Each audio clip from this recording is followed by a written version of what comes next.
সরষের তেল।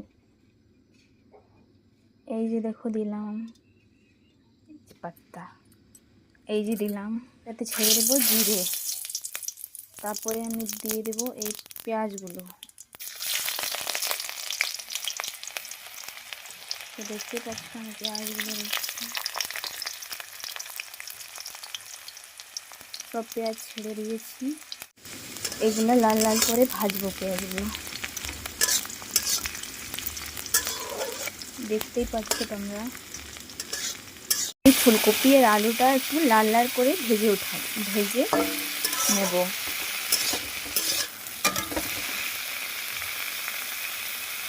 এই যে কেটে রাখা টমেটো এর মধ্যে এড করব। এই যে দিয়ে দিলাম টমেটো। এরপর আমি একটু ফ্রাই করে নেব ফুলকপিটার সাথে টমেটোটাকে। তো এরপর আমি পরিমাণ মতন লবণ দেব। এই যে লবণ দিলাম। এর মধ্যে অ্যাড করব হলুদ গুঁড়ো আর কাশ্মীরি লঙ্কা গুঁড়ো। এই যে হলুদ গুঁড়ো,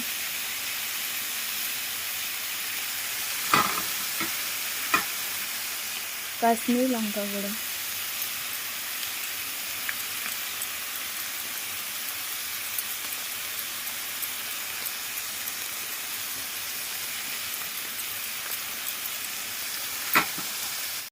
আমি বেটে রাখা কাঁচা মশলাটা আর জলটাও দিয়ে দিয়েছি। তারপর এটা শুকোবে, তারপরে আমি জল দিয়ে ঢাকা দিয়ে দেবো। তো এর মধ্যে আমি চিনি একটু দিয়ে দেবো। এই যে চিনি দিলাম। দেখতে পাচ্ছ বন্ধুরা, মশলাটা দিয়েও আমার ফুলকপি আলুটা ভাজা হয়ে গেছে। এরপর আমি এর মধ্যে জল অ্যাড করব। তো দেখো আমি এর মধ্যে জল অ্যাড করছি,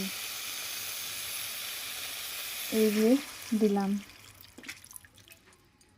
এরপর আমি এর মধ্যে ঢাকা দিয়ে দেব প্রায় 15 মিনিট।